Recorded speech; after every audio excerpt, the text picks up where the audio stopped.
Hello, everyone. If you like what I'm doing here, please consider subscribing, liking, and commenting. It would really help the channel out quite a bit. Thank you very much.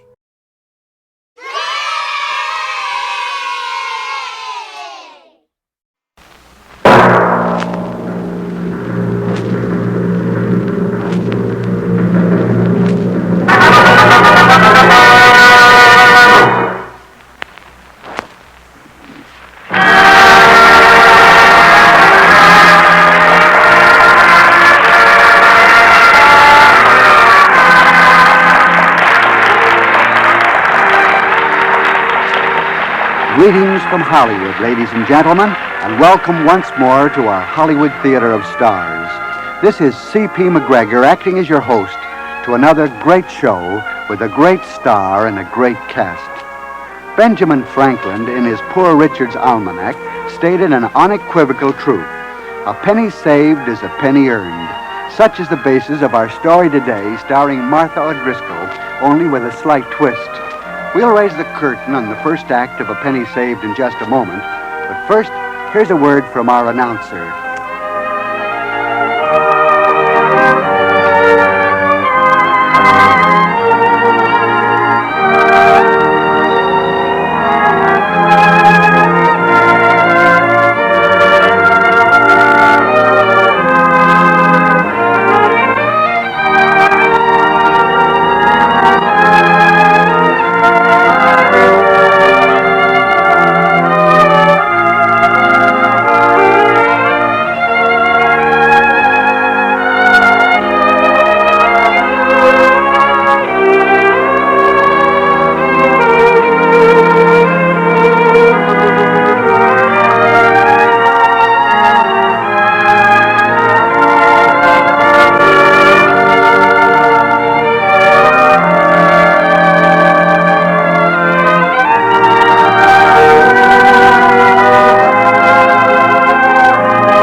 And now the curtain goes up, and here is the first act of A Penny Saved, starring Martha O'Driscoll.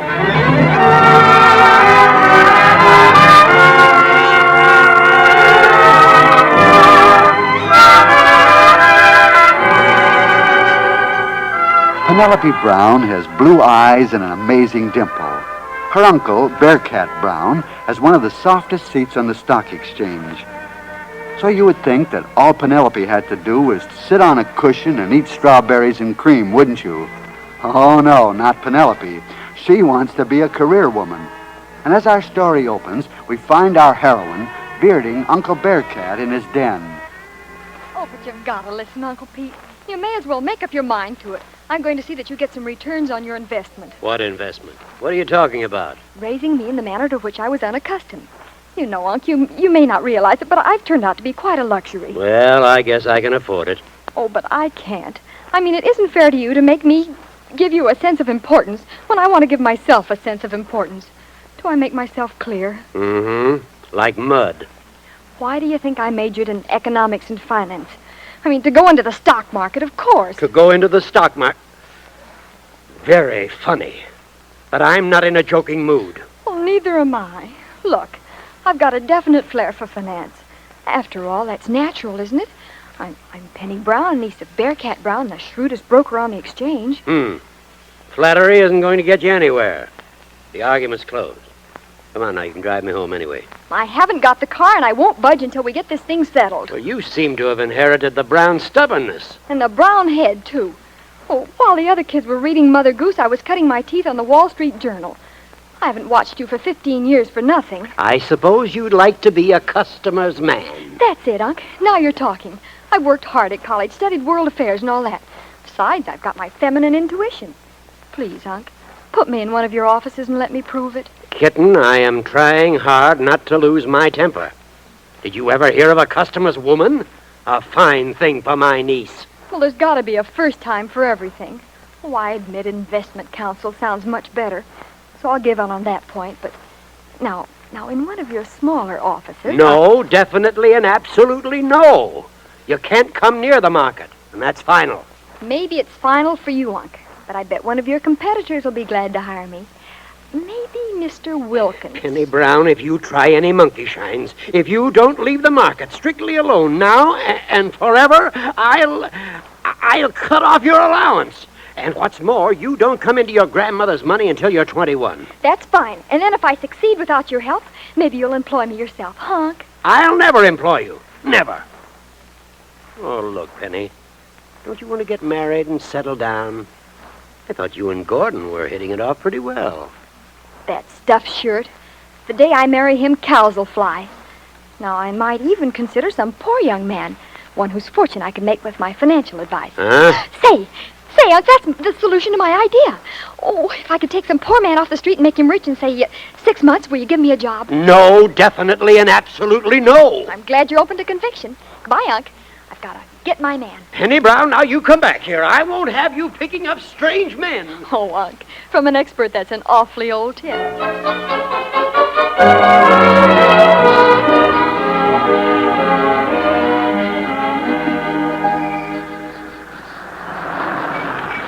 Taxi, miss? No, thank you. Wait a minute. I do want a taxi. Yes, ma'am. Where to, miss? Just drive around. I'll tell you when to stop. Yes, ma'am. Driver, do you make good money driving this cab? Oh, so. It could be better. And again, it could be worse. Yes, I suppose so. Would you be interested in a proposition you could make $1,000 overnight? Hey, listen, lady. Moida's out of my line. I don't know who tipped you on me, but them days is over, see? I'm going straight now. I promised Father Flaherty. But this is perfectly legitimate. Did some gang put you up to this? Oh, I get you now, sister. You're Butch Muggin's new ma. Well, you can just go back and tell Butch for me that he can put his proposition in his hat and pull his hat down over his ears, see? Oh, you. Oh, I've never been so insulted in my Come life. on, babe, out. Scram. Get going, see? I see, all right. And you're the rudest person I ever met. And the most impractical, too. Talking yourself out of $1 million.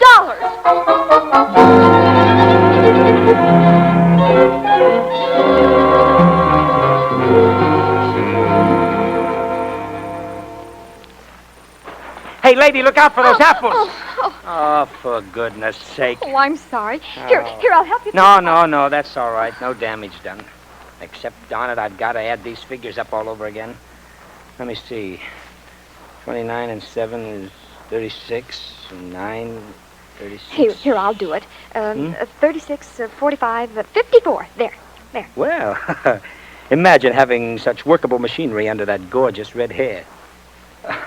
I suppose you think I'm pretty dumb, but confidentially, I'm just doing this to humor a screwy uncle. He thinks that by putting apples in vending machines, I'm proving something. Like what? That I have a screwy uncle. That's a coincidence. I've got one, too. I knew we had something in common. Mine wants me to learn the chewing gum business from the underground up. So he sold me down the river to the vending company. Say, what does yours want? Don't get me started on that. Well, goodbye. It was nice bumping into you. Oh, a punster, too.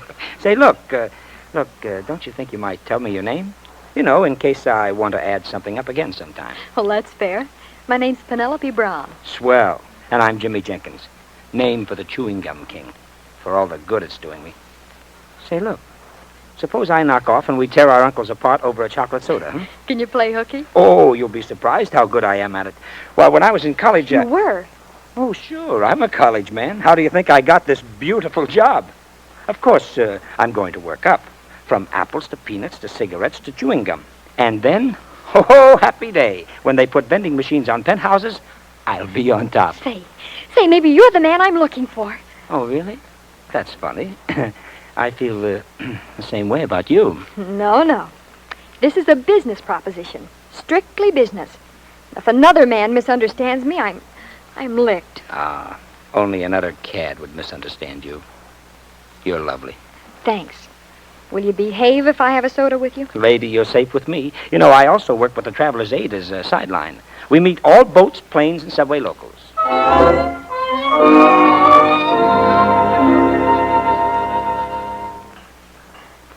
That was good. As Omar said, a soda for two, and thou in view. Jimmy? And business, too. What is it? Tell me. I'm all ears.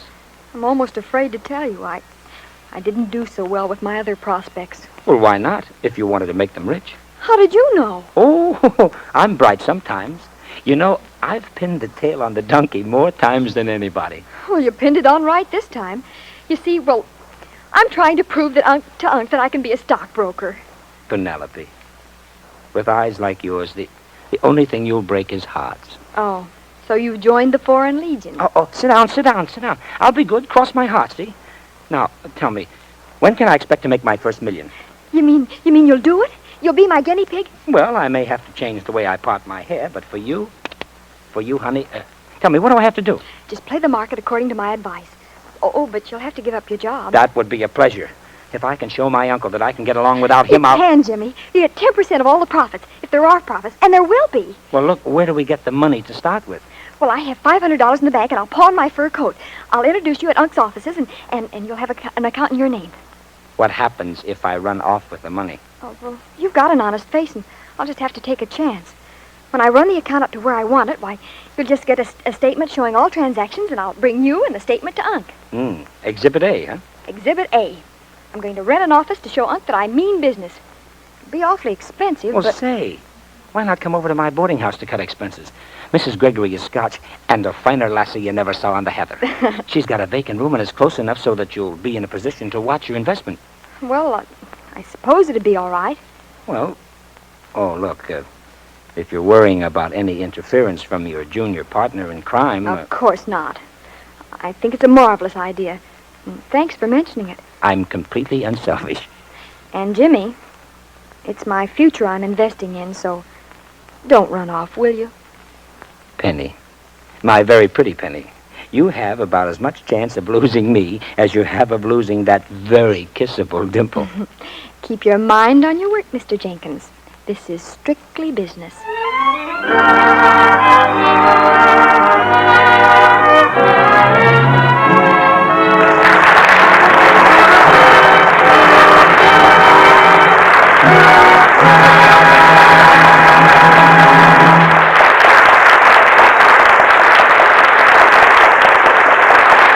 The curtain falls in the first act of our play, A Penny Saved, starring Martha O'Driscoll.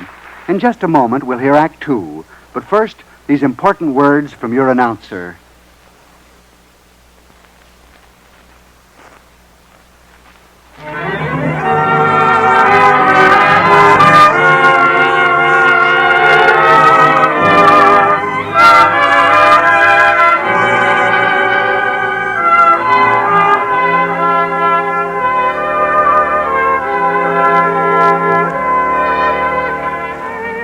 The curtain is up, and here's Act Two of A Penny Saved, starring Martha O'Driscoll.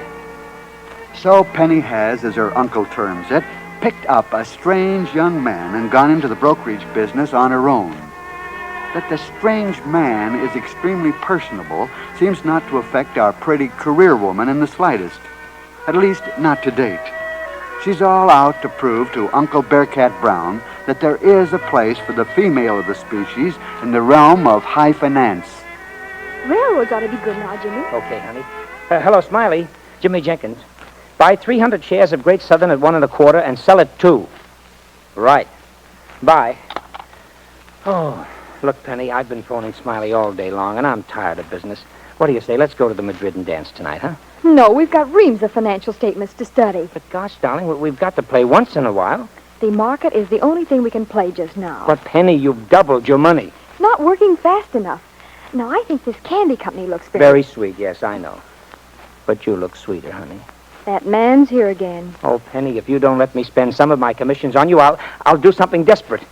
I know. I'll ball up your next deal. You wouldn't dare. Oh, you don't know what Jenkins when he doesn't get his way. I'm beginning to.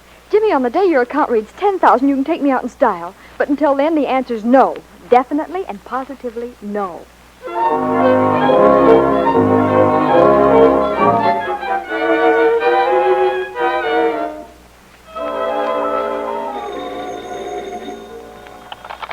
Hello? Oh, yes, Smiley. Oh, you think I handled that candy stock pretty neatly, huh? Well, thanks, Smiley. How much profit? Yeah, I thought you said 20,000. Oh, it's not tips, my boy. It's hard work. Look, Smiley, I'll let you know about the airplane stock tomorrow. Yeah, bye. Well, can you imagine that? Smiley congratulating me on my shrewdness. Don't you mean my shrewdness? You're actually beginning to believe you did it. Oh, of course, not all of it. Of all the conceited overbearing. Jimmy, what's come over you in the last few months? Has good luck gone to your head? Now, look here, I resent your calling it luck. I've worked hard for everything we've gotten. You've worked hard. What do you think I've been doing? Cutting paper dolls? Jimmy, call Smiley and tell him to make a statement of your account. The experiment's over. I think it's just about time you meet Uncle Pete.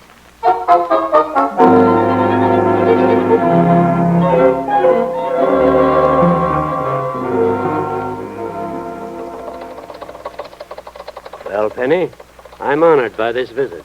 Unc, you're going to have to admit defeat. Smiley says they're some of the shrewdest deals he's ever seen. And Mr. Jenkins has brought a statement showing every one of them. Is that so? Where's the statement, Mr. Jenkins? I'm afraid there isn't any. What do you mean? Didn't you get it from Smiley? There isn't any, beautiful. Because, well, I hate to disillusion you, but I've made off with your money. What are you talking about? See, that's my profession. Preying on innocent women. I don't understand. At first, What's this? I didn't think you were worth it because you didn't have any jewelry on you. But after all, your peculiar, shall we call it, talent, more than compensated for the loss. Why, you blackguard, I'll call the police. Oh, I wouldn't do that, Mr. Brown. Not unless you want your niece's name all over the tabloids. She spent a lot of time alone with me, you know. But I know, Penny. She Of wouldn't... course I wouldn't. He knows very good and well that... Of course, Mr. Brown, she'll say we were studying financial statements, but what has she got to prove it? Young man, this is blackmail. Not exactly. All you have to do is agree to forget about the $20,000 and your niece can put it down to experience. This is awful. Honestly, Uncle Pete, if you knew the things he told me... Now, never mind, kitten. Smarter women than you have fallen for scalawags. Fall for him. Me fall for... This is awful. I can't believe it. I'm a flop, and there's nothing left for me to do but to marry that Gordon. I hope he has a firm hand. Oh, stop it, Jimmy. Jimmy, we made her say uncle. I can't stand it. What? And let this be a lesson to you. Then you're not a blackmailer? Well, now, don't tell me you're disappointed. Why, Jimmy's one of the smartest boys in my Philadelphia office. That's why I brought him in to check your deals. check my... Why, yes. If he thought them wise, he followed your instructions. And if he didn't, well, he just did the opposite. That's fine. That's swell. He didn't even give me a chance. 6 months of my time living in a horrible furnished room, working like a dog, not having any fun, just to prove that I'm a competent broker. What do I get for it? A male guardian who makes Casanova look like an amateur. What's this? What's this? Jimmy Jenkins, that wasn't in the bargain. Well, not at first, but... I suppose that was something Mr. Jenkins thought would add an authentic touch. Oh, Penny, wait a minute. You're not being fair. That sounds dandy coming from you. All the unmitigated scoundrels. I suppose the apples and the chewing gum and your uncle. I suppose that was all made up, too. No, I really have got a screwy uncle. Now, listen, Penny, listen. You mustn't be too hard on Jimmy. He was only doing his job. I'm the guilty party. And you brag about it. Couldn't you at least give me a fair chance? Well, I meant well. I hate you. Both of you. I wanted to prove something. I was honest and fair, and you... Now, please, Penny, please. I was only afraid you'd make a lot of mistakes and lose your savings. Don't you think that I had as much right to make a case as you had? It's a hard game. And I still say this only goes to prove that women haven't any business sense. If you had that statement, you'd see how much business sense I have. Oh, sure, honey, sure. You had some luck. Everyone does. But lately, Jimmy's been reversing your orders with my full knowledge and support, of course. And what is the latest order you reversed, Mr. Jenkins? Ooh, I wish you wouldn't be so formal. I asked you a question. Well, I did everything you told me until this week. After that, I used a little more logic. I mean, I figured the technical condition of the market. And instead of buying, you sold? Just the railroad stock. The railroad stock. The biggest chance to clean Now, up... really, Penny, you rely too much on your woman's intuition. I suppose this ticker is women's intuition, too. Why, what does it say? Let me see that tape. By Jupiter, it's rising. Oh, it couldn't be. Oh, no. Take a good look, Casanova. Look, it's turning over in huge blocks. Jenkins, I told you to use your judgment, but I took it for granted you had some. Let me see that. 21. A quarter. Half. Oh, good Lord. You idiot, you. I thought you had some sense or I'd But, never... sir, you agreed with me. Why, you even played it the same way yourself. What's that got to do with it? Don't you know a good tip when you hear one? Jenkins, you're fired. Well, Mr. Jenkins, don't take it too hard. There's one consolation. When it comes to screwy uncles, you win.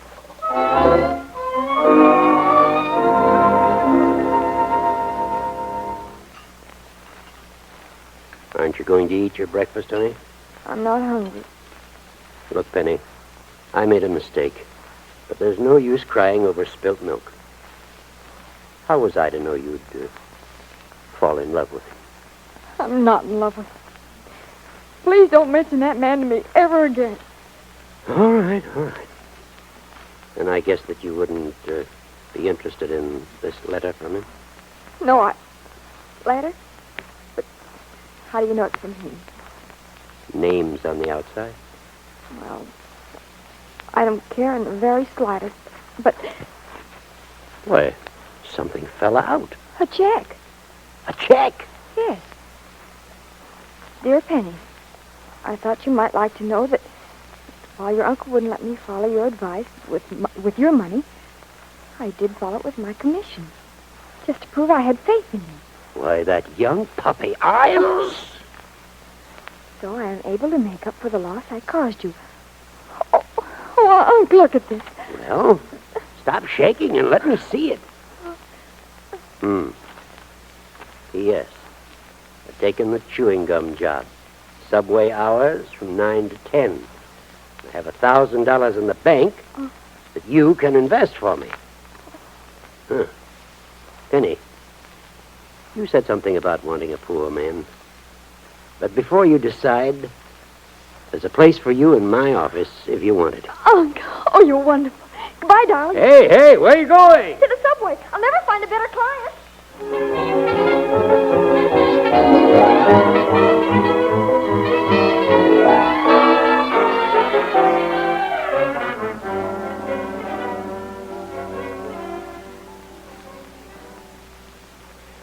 Let me see. 34 and 6 are 40. 43 and 7 are... Can't say 7 are. It isn't proper. Here, let me add that. Oh, Penny. Penny. Oh, darling. Oh, how nicely you fit in my arms. Am I forgiven? Not so fast, Mr. Jenkins. There are several things to be considered. Please, let me go. Everybody in the world is looking. Oh, let them look. Maybe they'll get a kick out of this, too. Oh, Jimmy. Mr. Jenkins, before we go any further, I'm afraid I must insist on a statement. Oh, Penny, honey, how can you talk business at a time like this? Oh, darling, I love you. That's the statement I meant. Penny, I'm such a dope. Oh, you're wonderful to forgive me. Wasn't your fault. Of course, you realize I'm marrying you for your money. Oh, absolutely. And if you don't run it into a fortune fast, I'll have to take that job in the advertising department. Apples, peanuts, chewing gum? What advertising department? My uncle's. You know, that old duck isn't so screwy after all. He said he'd transfer me as soon as, I had a wife. Darling, tell him you got one at par, and she's with you 100%.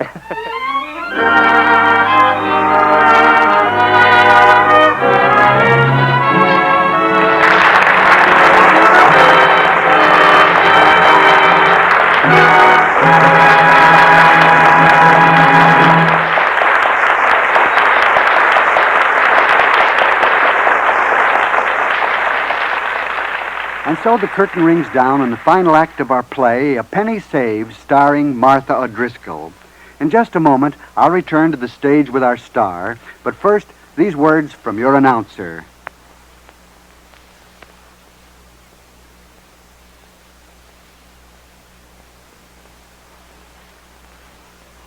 Martha, you are the living proof of what so many spend so much time trying to disprove, that beauty and brains are not such a rarity, particularly in your case. You're really wonderful. Thank you, C.P. I don't know when I've enjoyed a role so much. And I don't know when I've enjoyed a performance so much. Right now, if you'll notice, I'm scribbling in my little black book with underscores, Martha O'Driscoll, a must, but soon. If that's Scotch Blarney, I love it, C.P. Martha, there's no such thing as Scotch, Blarney. You've got your Irish mixed up with the heather. But be that as it may, it was grand having you here, and we look forward to seeing you again soon. And now for next week, ladies and gentlemen, our star will be that lovely lady of the screen, Marjorie Rambeau, to star in a delightful story of easy come, easy go titled Lady Luck. It'll be lots of fun with an extra special modicum of excitement, so don't miss it. Until then, this is C.P. McGregor saying thanks for listening and cheerio from Hollywood.